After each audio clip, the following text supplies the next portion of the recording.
Hello everyone, welcome back to my channel. ನೋಡಿ, ನಮ್ಮ mulberry ಗಿಡದಲ್ಲಿ ಮಲ್ಬರಿ ಹಣ್ಣುಗಳು ಕಾಣಿಸ್ತಾ ಇದ್ದಾವೆ. ಹೂಗಳು ಆಗಿ ಒಂದು ಸ್ವಲ್ಪ ಕಾಯಿ ಕಚ್ಚುತ್ತಾ ಇದ್ದಾವೆ. ಎಷ್ಟು ಖುಷಿ ಆಗ್ತಾ ಇದೆ. ಆದರೂ ಖುಷಿ ಹೀಗೆ ಇರಲ್ಲ. ಮಲ್ಬರಿ ಉದುರೋಗ್ತವೆ, ಒಂದಷ್ಟು ಹಣ್ಣುಗಳು ಆಗ್ತವೆ. ಈ ಸಲ ಜಾಸ್ತಿ ಮಲ್ಬರಿ ಕಾಣಿಸ್ತಾ ಇದ್ದಾವೆ. ನಾವೆಲ್ಲ ಚಿಕ್ಕ ಹುಡುಗರಲ್ಲೆಲ್ಲ ಇದನ್ನು ರೇಷ್ಮೆ ಹಣ್ಣು ಅಂತ ಕರಿತಾಯಿದ್ದೋ. ಆವಾಗ ತುಂಬ ಚಿಕ್ಕ ಹುಡುಗರಲ್ಲಿ ಅದನ್ನೆಲ್ಲ ಕಿತ್ಕೊಂಡು ತಿಂತಾಯಿದ್ದೋ. ನೋಡಿ, ನಮ್ಮ ದಾಸವಾಳ ಗಿಡದಲ್ಲಿ ಎಷ್ಟು ಚೆನ್ನಾಗಿ ಹೂಗಳಾಗಿದ್ದಾವೆ. ನೋಡೋಕ್ಕೆ ಖುಷಿಯಾಗುತ್ತೆ. ಎಷ್ಟು ಮಧ್ಯದಲ್ಲಿ ಅಷ್ಟು ಚೆನ್ನಾಗಿ ಕಾಣಿಸ್ತಾ ಇದೆ. ನಮ್ಮ ಸಪೋಟೊ ಗಿಡದಲ್ಲೂ ಅಷ್ಟೇ ತುಂಬ ಸಪೋಟೊ ಹಣ್ಣು ಹಣ್ಣಾಗಿದ್ದಾವೆ. ಇನ್ನೂ ಹಣ್ಣಾಗಿಲ್ಲ, ಕಾಯಿ ಕಚ್ಚಿದ್ದಾವೆ. ತುಂಬ ಖುಷಿ ಆಗ್ತಾಯಿದೆ. ಅದು ಯಾವಾಗ ಹಣ್ಣಾಗುತ್ತೋ ಗೊತ್ತಿಲ್ಲ. ನೋಡಿ, ನಿಂಬೆ ಗಿಡದಲ್ಲಿ ಎಷ್ಟು ಚೆನ್ನಾಗಿ ಹೂಗಳಾಗಿದ್ದಾವೆ. ಚಿಕ್ಕ ಗಿಡದಲ್ಲೇ ಹೂಗಳಾಗಿದ್ದಾವೆ. ಎಲೆಯೆಲ್ಲ ಉದುರೋಗ್ಬಿಟ್ಟು ಹೂಗಳು ಕಾಣಿಸ್ತಾ ಇದ್ದಾವೆ. ನೋಡಬೇಕು ಅವು ಎಷ್ಟು ಕಾಯಿಗಳು ಆಗ್ತವೆ ಅಂತ. ಇಲ್ಲೊಂದು 4 ಕಾಣಿಸ್ತಾ ಇದ್ದಾವೆ. ನೆಕ್ಸ್ಟು ನಮ್ಮ ದಾಸವಾಳ ಗಿಡದಲ್ಲಿ ನೋಡಿ, ರೆಡ್ ಕಲರು ಹೂಗಳಾಗಿದ್ದಾವೆ. ಈ ದಾಳಿಂಬೆ ಗಿಡದಲ್ಲಿ 2 ಕಾಯಿ ಕಚ್ಚಿದ್ದಾವೆ. ಎಷ್ಟೊಂದು ಹೂಗಳಾಗಿದ್ದಾವೆ. ಎಲ್ಲ ಉದುರೋಗಿ 2 ಕಾಯಿ ಕಚ್ಚಿದ್ದಾವೆ. ನೋಡಿ, ಇಲ್ಲೊಂದು ಹೂ ಇದೆ, ನೋಡಬೇಕು. ಅದನ್ನು ಗಿಡ ಹೆಲ್ದಿಯಾಗಿದೆ, ತುಂಬ ಚೆನ್ನಾಗಿದೆ, ಏನು ತೊಂದರೆ ಇಲ್ಲ. ನುಗ್ಗೆ ಗಿಡದಲ್ಲೂ ಅಷ್ಟೇ ನುಗ್ಗೆ ಹೂವು ಆಗಿದ್ದಾವೆ. ನೆಕ್ಸ್ಟ್ ಮೆಣಸಿನ ಗಿಡದಲ್ಲಿ ಒಂದೇ ಒಂದು ಮೆಣಸಿನ ಗಿಡ ಇರೋದು, ಎಷ್ಟು ಚೆನ್ನಾಗಿ ಕಾಯಿ ಬಿಟ್ಟಿದ್ದಾವೆ ನೋಡಿ. ತುಂಬ ಖುಷಿ ಆಗ್ತಾಯಿದೆ. ನಾವು ಬೇಕು ಅಂತ ಬೆಳೆಸಿದಾಗ ಅವು ಕಾಯೇ ಬಿಡೋದಿಲ್ಲ. ಕಿಚನ್ ವೇಸ್ಟ್ ಹಾಕಿದಾಗ ಅದಷ್ಟು ತಾನೇ ಬೆಳೆದಿರೋ ಮೆಣಸಿನ ಗಿಡ ಇದು. ತುಂಬ ಚೆನ್ನಾಗಿ ಕಾಯಿಗಳಿದ್ದಾವೆ. ನನಗೆ ತುಂಬ ಖುಷಿಯಾಯಿತು. ನೆಕ್ಸ್ಟು ಈ ಗಿಡದಲ್ಲಿ ನೋಡಿ, ಹೂಗಳು ಎಷ್ಟು ತುಂಬಿಕೊಂಡಿದ್ದಾವೆ. ನೋಡೋಕ್ಕೆ 2 ಕಣ್ಣು ಸಾಲದು. ನಾನಂತೂ ಫೋಟೋಸ್ಗಳು ತಕ್ಕೊತಾನೆ ಇರ್ತೀನಿ.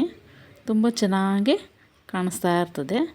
ನೆಕ್ಸ್ಟ್ ಇಲ್ಲಿ ಸೀಬೆ ಗಿಡದಲ್ಲಿ 2-3 ಕಾಯಿ ಆಗಿದ್ದಾವೆ. ಆವಾಗವಾಗ ಕಾಯಿಗಳು ಬಿಡ್ತಾ ಇರ್ತವೆ. ಸೀಸನ್ ಅನ್ನೋಂಗಿಲ್ಲ, ಏನಿಲ್ಲ, ಬಿಡ್ತಾನೆ ಇರ್ತವೆ. ಖುಷಿ ಆಗ್ತಾ ಇರ್ತದೆ. ನೋಡಿ, ಗುಲಾಬಿ ಗಿಡದಲ್ಲೂ ಅಷ್ಟೇ ಎಲ್ಲ ಹೂಗಳು ಹರಡಿದ್ದಾವೆ. ಎಷ್ಟು ಚೆನ್ನಾಗಿ ಕಾಣಿಸ್ತಾ ಇದೆ ಗಿಡ. ಚಿಕ್ಕ ಗಿಡದಲ್ಲಿ ಎಷ್ಟು ಚೆನ್ನಾಗಿ ಹೂಗಳು ಬಿಡ್ತವೆ. ಎಲೆನೂ ಎಷ್ಟು ಹೆಲ್ದಿಯಾಗಿದೆ, ತುಂಬ ಚೆನ್ನಾಗಿ ಕಾಣಿಸ್ತಾ ಇದೆ. ಇನ್ನೊಂದು ಪಿಂಕ್ ಕಲರ್ದ ಗುಲಾಬಿ ಗಿಡದಲ್ಲಿ ಹೂಗಳು ಬಿಟ್ಟಿವೆ. ಎಷ್ಟು ಚೆನ್ನಾಗಿದೆ ನೋಡಿ. ಇದು ನಮ್ಮಮ್ಮ ಕಟ್ಟಿಂಗಿಂದ ಹಾಕ್ಕೊಟ್ಟಿರೋ ಗಿಡ. ಇದು ತುಂಬ ಚೆನ್ನಾಗಿ ಹೂಗಳು ಬಿಡ್ತಾ ಇರ್ತವೆ. ಇದು ಅಷ್ಟೇ ನಮ್ಮಮ್ಮನೇ ಹಾಕ್ಕೊಟ್ಟಿರೋದು. ತುಂಬ ಚೆನ್ನಾಗಿ ಮಗುಗಳಾಗಿದ್ದಾವೆ. ನೋಡೋಕ್ಕೆ ಎಷ್ಟು ಚೆನ್ನಾಗಿ ಕಾಣಿಸ್ತಾ ಇದೆ. ಬದನೆ ಗಿಡದಲ್ಲಿ ಬದನೆಕಾಯಿ ಒಂದಾಗಿದೆ. ಇದು ಅಷ್ಟೇ ಹೂಗಳು ಆಗ್ತಾಯಿರ್ತವೆ. ಅವಾಗವಾಗ ಬದನೆಕಾಯಿ ಸಿಗ್ತಾಯಿರ್ತವೆ. ಇದು ನೋಡು, ಅಮರ್ ಲಿಲ್ಲಿ ಅಂತ. ಇದೆಷ್ಟು ಚೆನ್ನಾಗಿ ಕಲರು ಡಿಫ್ರೆಂಟಾಗಿದೆ. ತುಂಬ ಚೆನ್ನಾಗಿ ಹೂ ಬಿಟ್ಟಿದೆ ನೋಡಿ. ಮಗುನೂ ಇದೆ, ಚೆನ್ನಾಗಿ ಕಾಣಿಸ್ತಾ ಇದೆ ಗಿಡ. ನೋಡಿ, ಅದ್ರ ಎಲೆ ಈ ಥರ ಇದೆ. ವೈಟ್ ದಾಸವಾಳ ಒಂದೇ ಒಂದು ಹೂವು ಬಿಟ್ಟಿದೆ. ಅದಕ್ಕೆ ಯಾಕೋ ರೋಗ ಬಂದುಬಿಟ್ಟಿದ್ದೆ. ಈಗ ಪರವಾಗಿಲ್ಲ, ಚೇತರಿಸ್ಕೊಂಡಿದೆ. ಇದರ ರೈನ್ಲಿಲ್ಲಿ ಕಟ್ ಮಾಡಿಬಿಟ್ಟಿದೆ ಗಿಡ ಎಲ್ಲ. ಎಷ್ಟು ಚೆನ್ನಾಗಿ ಹೂ ಬಿಟ್ಟಿದೆ ಪಿಂಕ್ ಕಲರಲ್ಲಿ. ತುಂಬ ಚೆನ್ನಾಗಿ ಕಾಣಿಸ್ತಾ ಇದೆ. ಮಲ್ಲಿಗೆ ಗಿಡದಲ್ಲಿ ಪ್ರೂನಿಂಗ್ ಮಾಡಿದ್ದೆ. ಎಷ್ಟು ಚೆನ್ನಾಗಿ ಚಿಗುರು ಬಂದಿದೆ ನೋಡಿ. ನೋಡೋಕ್ಕೆ ಎಷ್ಟು ಗ್ರೀನಿಶಾಗಿ ಎಷ್ಟು ಚೆನ್ನಾಗಿ ಕಾಣಿಸ್ತಾ ಇದೆ ಅಂತ. ಪ್ರೂನಿಂಗ್ ಮಾಡಿದ್ಮೇಲೆ ಗಿಡಗಳು ಯಾವುದೇ ಆಗಲಿ ಚೆನ್ನಾಗಿ ಕಾಣಿಸ್ತವೆ. ಅದು ಎಲ್ಲ ಪ್ರೂನಿಂಗ್ ಮಾಡೋಕ್ಕೋದ್ರೆ ಈಗ ಮಳೆ ಇಲ್ಲೆಲ್ಲ ಒಣಗೋಗ್ಬಿಡ್ತವೆ. ನೋಡಿಕೊಂಡು ಕಟ್ ಮಾಡಬೇಕು. ಇಲ್ಲೊಂದು ಅಮರ್ ಲಿಲ್ಲಿ ಇದೆ ನೋಡಿ, ಮೊಗ್ಗಾಗಿದೆ. ನೆಕ್ಸ್ಟ್ ಇದು ಪೈನಾಪಲ್ ಗಿಡ. ಇದು ರೀಪಾಟ್ ಮಾಡಬೇಕು. ಇದು ತುಂಬ ಮುಳ್ಳಿದ್ದಾವೆ. ಅದು ಮುಟ್ಟೋಕ್ಕೋದ್ರೆ ಪರ್ಸ್ತದೆ. ಅದಕ್ಕೋಸ್ಕರ ಸುಮ್ಮನೆ ಇದ್ದೀನಿ. ಇದು ದೊಡ್ಡ ಪಾಟ್ಗೆ ಹಾಕಬೇಕು. ತುಂಬ ಚೆನ್ನಾಗಿ ಬಿಟ್ಟಿದೆ. ಇದು ಅಷ್ಟೇ ಹೊಸ್ದಾಗಿ ನಾನು ದವನ ಗಿಡ ಹಾಕಿದ್ದೀನಿ. ಎಷ್ಟು ಚೆನ್ನಾಗಿ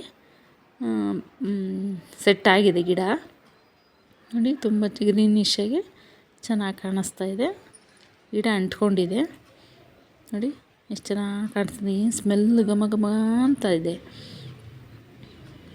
ಇದು ಇಷ್ಟೇ ಬೆಟ್ಟು ತವರೆ ಹೂವು ಅಂತಾರೆ, ಗಣೇಶನ ಹೂವು ಅಂತಾರೆ. ಅದು ಕಟ್ಟಿಂಗಿಂದ ನಮ್ಮಮ್ಮ ಹಾಕ್ಕೊಟ್ಟಿರೋದು. ಈ ವಿಡಿಯೋ ಇಷ್ಟ ಆದಲ್ಲಿ ಲೈಕ್ ಮಾಡಿ, ಶೇರ್ ಮಾಡಿ, ಕಮೆಂಟ್ಸ್ ಮಾಡಿ, ಸಬ್ಸ್ಕ್ರೈಬ್ ಮಾಡ್ಕೊಂಡು ನೋಡಿ ಪ್ಲೀಸ್.